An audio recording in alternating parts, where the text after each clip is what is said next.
나치 정권이 집권하기 전에 독일은 거듭된 위기 상황에 봉착해 있었습니다. 독일의 예상과는 달리 1차 세계대전에서 패전을 했거든요. 그래서 민족적 자존심이 아주 짓밟혔고, 그리고 또 그것에 대해서 천문학적인 전쟁 배상금을 물어야 됐고요.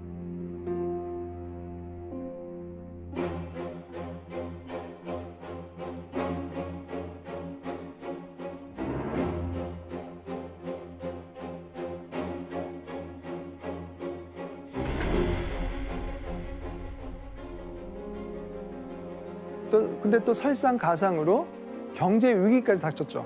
1929년에 세계 대공황 아시잖아요. 네. 그래서 기업들이 줄줄이 문을 닫고 실직자 수가 급증했죠.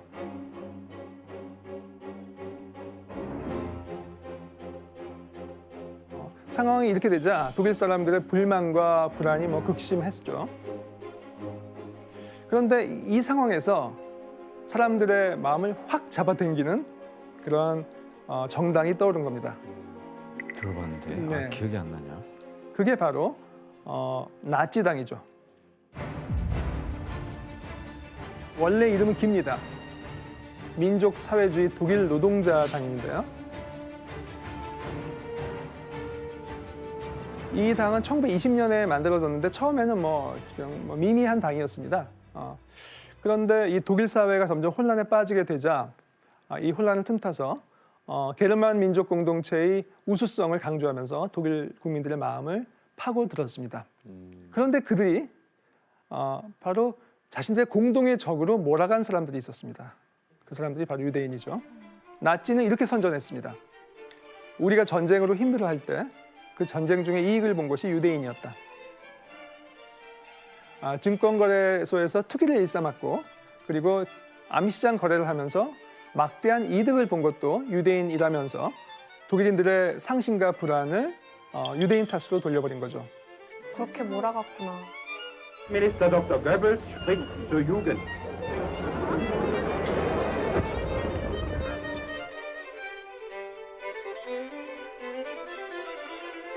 유대인은 독일 사회를 해치는, 그래서 반드시 박멸해야 되는 해충, 쥐, 세균, 병균 이런 식으로 묘사가 된 거죠.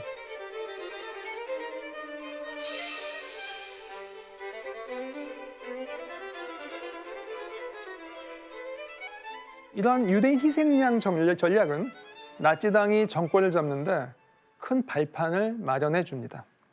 유대인을 그렇게 희생양으로 만드는 그 전략으로 네. 대학 학살을 해버린 거예요. 사실 아무리 그런 혐오감이 있다고 해도 네. 여러 가지 조건이 완비되어 있지 않았다면 불가능했겠죠. 네. 근데 독일은 사실 당시에 대단히 산업 기술이 발전된 나라였거든요. 그래서 이런 발전된 기술을 바탕으로 해서 마치 공장에서 컨베이어 벨트가 도는 것처럼 그런 공장 시스템으로 살인을 산업화한 것입니다. 네? 예. 살인을 산업화한 산업화했다고요? 거죠. 네. 그러니까 전혀 시간 낭비 없이 아주 효율적으로 사람을 죽인 거죠. 뭘 한 거지? 그러니까 공정이 있었던 거네요. 공정이 있었던 네. 거죠. 이 전체적인 과정의 첫 단계를 담당했던 조직과 인물이 있었습니다. 나치당이 유대인을 희생양으로 삼는 데는 선정과 선동이 대단히 큰 역할을 했습니다. 이 일을 했던 조직이 있었습니다. 제국선전부라고 불리는 조직을 만들었는데요.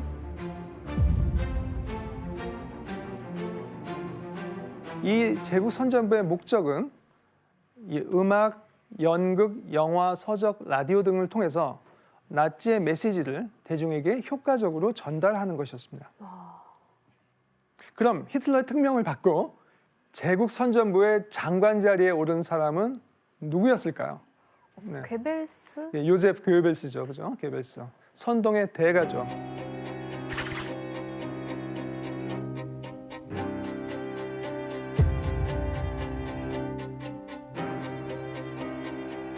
Diesen Kampf mit wilder Entschlossenheit und unbeirrt durch alle Schicksalsbögen und fortzusetzen, bis der Sieg in unseren Händen ist.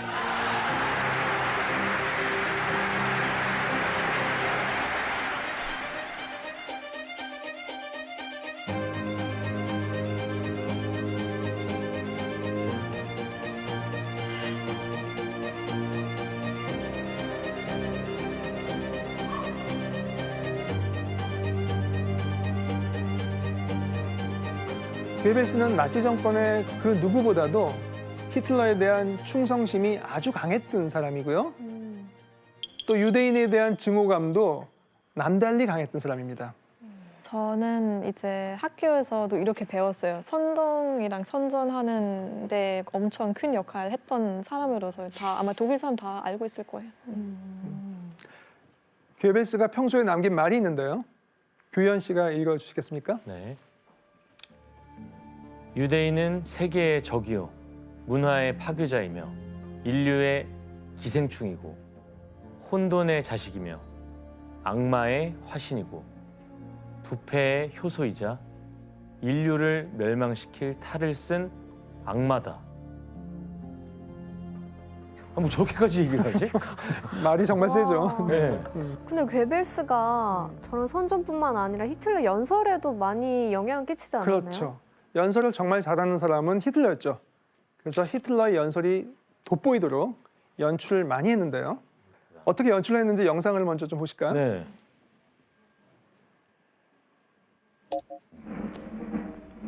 어느 순간에 조명 딱 쏘고 효과음 팍 주고. 나 연설 영상 처음 보는 것 같아요. Vor einem Jahr trafen wir uns zum ersten Mal auf diesem Felde. Das Gebot ihres Herzens nicht hergerufen hat, als das Gebot ihrer Treue. Unser deutsches Volk siegt ein! 어우, Siegt ein!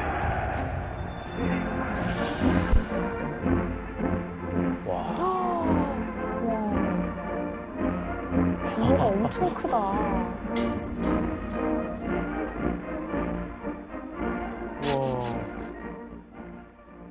영상을 보니까 어떠십니까? 그러니까 뭔가 그 웅변의 대가 같은 느낌이 있어요. 그렇죠. 딱 좌중을 그렇죠. 딱 사로잡는. 그렇죠. 그리고 진짜 치밀하게 계획을 한 것 같아요. 그렇죠, 그렇죠. 뭐 효과음이라든지 그렇죠. 행진하는 포인트라든지. 맞아요. 사실 야간에 했잖아요. 대낮보다는 야간이 아무래도 사람들의 그 감성. 마음이 그렇죠. 막 감성이 올라가고 이렇게 합리적인 생각이 흐트러지겠죠. 그리고 히틀러가 등장할 때는 그만을 이렇게 집중 조명해주고 나머지는 일체 불을 끄기 때문에 히틀러만 대단히 부각되는 것이죠. 그런 연출. 여기에 또 빠질 수 없는 게 음악이죠. 뭐 북소리는 말할 것도 없고 오케스트라 연주까지 아주 다양한 음악들이 이 분위기를 고조시켰던 것이죠. 괴벨스가 약간 PD 역할을 한 거네요. 그렇죠. 바로 그렇죠. 예.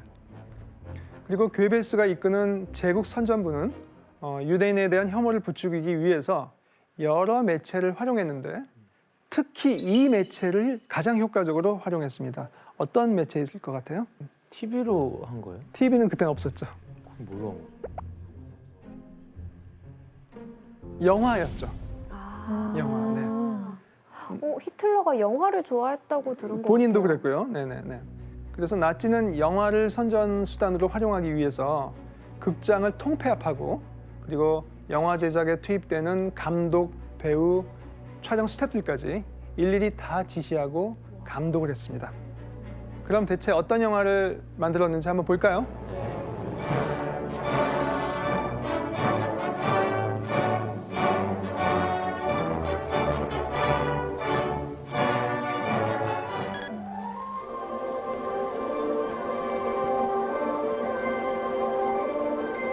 저때 드론도 없으니까 비행기 타고 찍은 거 아니에요? 와.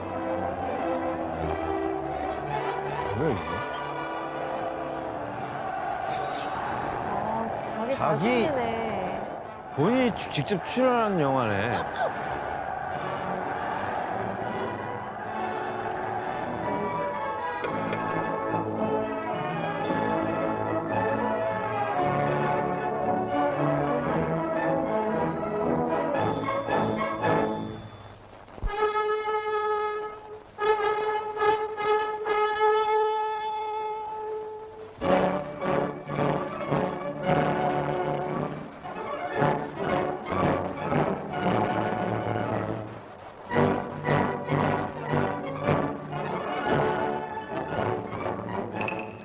나치의 선전 영화로 잘 알려진 의지의 승리라는 영화입니다. 그냥 본인을 찬양하는 영화를 영화죠. 만든 거네요. 이 영화를 찍은 감독이 굉장히 유명한 감독입니다. 바로 레니 리펜슈탈인데요. 영화사에 남는 인물이죠. 물론 이런 선전 영화를 만들었기 때문에 비판도 많이 받는 사람이죠. 의지의 승리는 1934년 나치당 전당대회를 기록한 내용인데 30여 개의 카메라와 그리고 아주 많은 전문 인력이 투입돼서 만들어졌다고 합니다. 1941년 말에 나치가 유대인 문제의 최종 해결이라는 것을 내세우거든요. 해결이요? 네. 박멸이네.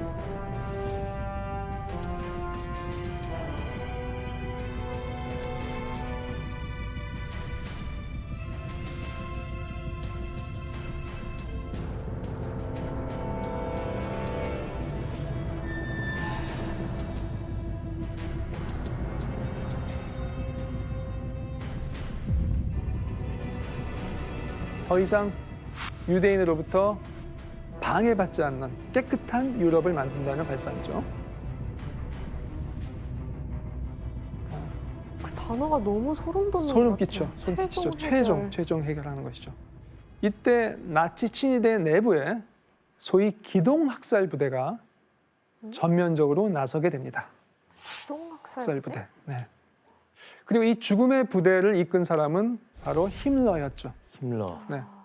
이 기동학살 부대는 초창기에는 유대인들을 체포해서 주로 이제 숲속에서 총살을 했는데 그 다음에는 아예 그냥 스스로 깊은 구덩이를 파괴해가지고 거기서 학살했어요. 에? 뭐야? 아 들어가서 죽는 거구나. 네, 그냥 죽는 거죠. 그러니까 시간 낭비 안 하는 거죠. 그냥 죽으면서 바로 이렇게 바로 묻어버리면 되니까요. 그쵸. 소름 돋아. 그런데 이런 식으로 죽이는 방법에는 한계가 있었죠. 총알이 낭비되는구나. 낭비되고 사실 많이 못 죽이잖아요. 그래서 새로운 방법이 생깁니다. 트럭의 화물칸에 배기가스를 연결한 가스차를 만든 것이죠.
너무 끔찍하다.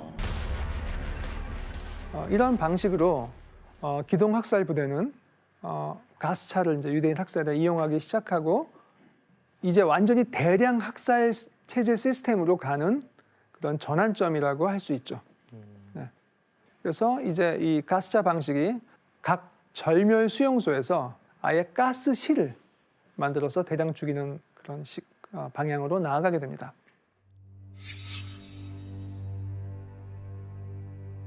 유대인들은 가스실에서 죽음을 당하기 전에 먼저 다 이제 머리카락을 강제로 잘리거든요. 그리고 이 머리카락으로 카펫, 옷 등을 만들어서 활용했죠.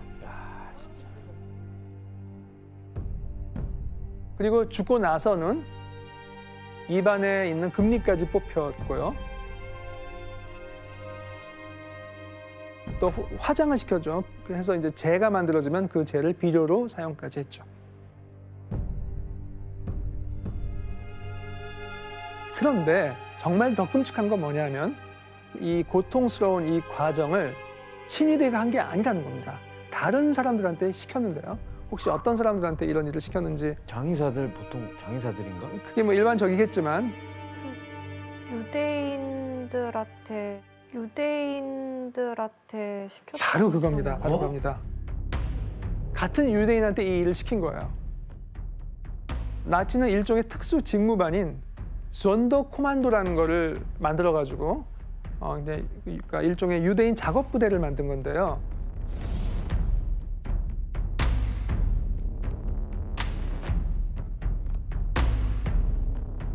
죄책감 느끼도록 일부러 그렇게 했나 보다. 그러니까 본인들이 하지 않고 모든 걸 유대인한테 정패하는 거죠. 그냥 너희가 해. 사실 유대인들이 그러면 그걸 어떻게 했을까? 어떻게 하지 않을 수 없는 상황이었던 것이죠. 그러니까 소각하는 과정이거든요. 다 유대인들이 지금 작업하고 있는 거예요. 원래 찍을 수 없는 건데 이제 몰래 찍은 거죠.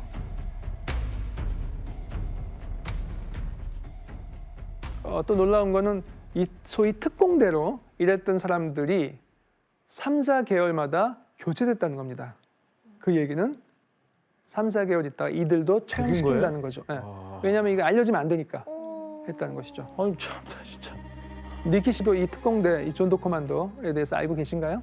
네, 뭐 나치들이 저질렀던 일 엄청 많은데 네. 그건 제일 악랄한 일 중에 하나라고 생각해요. 네, 네, 이제 그렇죠. 같은 유린으로서 그 일 해야만 하고 강제로. 네, 근데 그거 하면서 자신도 언젠간 똑같이 죽을 거라는 거 알면서 얼마나 고통스러웠을까. 정말 신체적인 학대도 있는데 더 잔인한 정신적인 학대 그런 요소도 있어요. 그런데 이 끔찍한 대학살이 이어지는 가운데 절멸수용소에서 벌어진 만행이 하나 더 있습니다. 더 끔찍한 거죠. 유대인들을 대상으로 생체 실험을 한 것이죠. 아이고. 특히 그 중에서도 아우슈비츠 수용소에서 활동했던 바로 이 사람이 가장 악명이 높았습니다.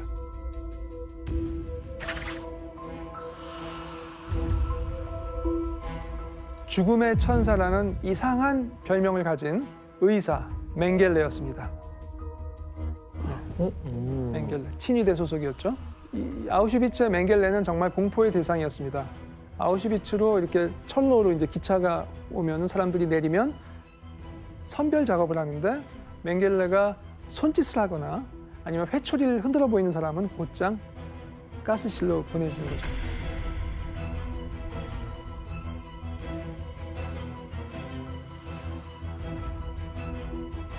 그의 악행은 이것뿐만이 아니라 온갖 끔찍한 실험들을 했는데요. 특히 쌍둥이를 대상으로 하는 연구에 열을 올렸습니다. 쌍둥이. 당시 맹겔레를 보조하던 사람이 증언한 내용이 있는데 혜성 씨가 읽어주시겠습니까? 해부실 옆에는 일하는 방이 있었는데 14명의 쌍둥이들이 심하게 울면서 대기하고 있었다. 맹겔레는 단 한마디도 말하지 않고 주사를 준비했다.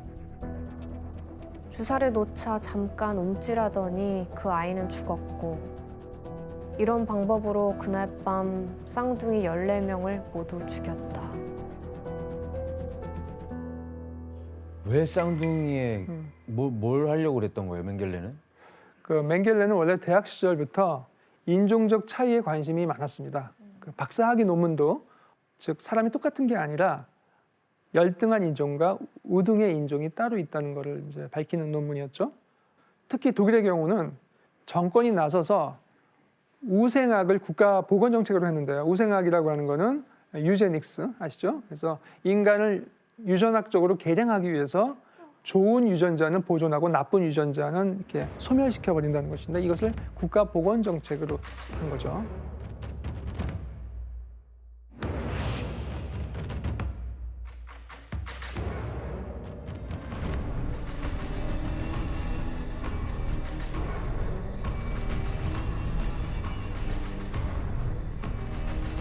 이후 이 수용소에서도 맹겔레는 여전히 이런 연구에 이제 집착했는데요. 순수 독일 혈통의 쌍둥이 출생률을 높이기 위해서 연구를 했던 것이죠. 독일의 인구를 이렇게 늘려야 된다. 어떤 쌍둥이들은 죽을 때까지 얼마나 혈액을 뽑을 수 있는가를 이렇게 실험해 보기도 하고요. 또 심지어는 쌍둥이의 혈관과 기관들을 이렇게 붙여가지고 일종의 샴 쌍둥이를 만들려는 시도까지도 했다고 합니다. 물론 엄청나게 악마야. 악마죠, 악마 정말로. 그래서 이 맹겔레의 실험에 이용된 쌍둥이만 해도 1,500명에 이른다고 합니다. 상둥이만. 그리고 장애인과 정신병자 등에 대해서 소위 안락사 프로그램이라는 것을 시행까지 했습니다. 그러니까 아예 그런 뭔가 본인들이 생각했을 때 문제가 있는 것 같아 사람들은 번식을 못하게 막아버리는. 그냥 소멸시켜버리는 건데요. 사실은 이 가스실이 이 안락사 프로그램을 실현하기 위해서 가장 처음 도입됐다고 합니다. 가스차가 만들어지기도 전에요. 물론 이제 아직은 실험적인 단계였고 샤워실로 위장되어 있었죠. 네. 니키 씨, 이때 이 모든 실험들을 할 때 의사들이 막 다 나서서 한 거라면서요? 네, 이제 그런 과정에서 당연히 많은 의사들의 협조가 필요했죠. 네, 그래서 이제 의사들이 맹겔렌뿐만 아니라 의사들이 제거 대상 될 사람 선별하는 거죠. 네, 그래서 그때 그 시기에 또 독일 내 그 의사 수가 크게 그쵸? 늘어났다고 하기도 해서 근데 어떻게 의사가 그런 일을 할 수가 있어? 사람을 살리는 의사가. 그래서 지금까지 우리가 살펴봤듯이 유대인 학살이라는 공동의 목표를 향해서 나치 정권은 여러 영역에 걸쳐서 매우 치밀하고 체계적으로 움직였습니다. 그 결과 600만이라는 도대체 믿을 수 없는 숫자의 대학살이 자행이 된 거죠. 하지만 이런 반인류적인 대참사를 만든 나치 정권도 영원할 수는 없었죠.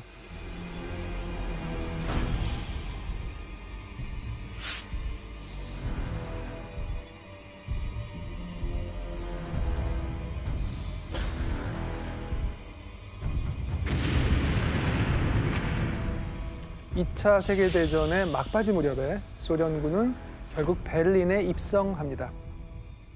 독일의 패배가 확실해진 순간이죠. 이때 히틀러는 어디서 뭘 하고 있었을까요? 아 이거 또 배우지 않았나요? 배웠죠. 네. 배우셨어요? 얘기해 주세요. 까먹었죠. 저희 그 약혼녀와 맞습니다. 맞습니다. 자살하려고. 공간 자살. 히틀러는 폐허로 변한 총통 관저의 지하 벙커에서 히틀러는 샴페인 잔을 부딪히면서 지나간 영광을 추억했다고 합니다. 그리고 유서를 남기고 에바와 함께 스스로 목숨을 끊었습니다.